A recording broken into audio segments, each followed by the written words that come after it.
I'm Beth Allen, DIY expert, contractor, and designer.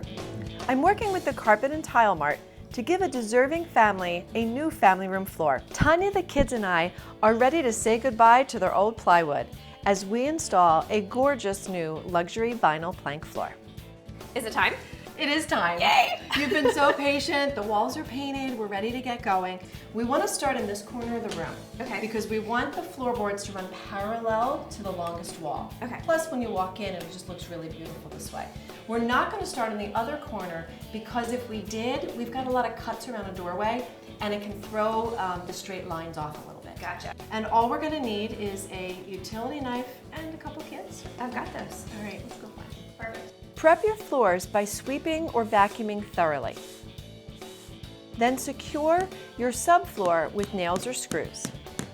Check that the floor is level and apply a leveling compound as needed. Okay, Tanya, grab the other end of this plank.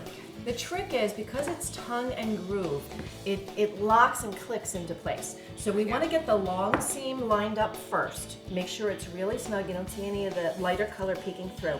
Bump it down to the edge where it hits the other seam, ever so slightly. Smidge it your way, just a bit, and back. And then we want to lock this down. You hold your end down, and then we can take the mallet and just tap it flat. How beautiful and easy is that?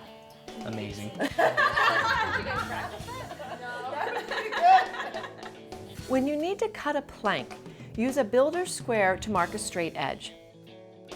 Cut the top of the plank with a utility knife several times to make a deep groove.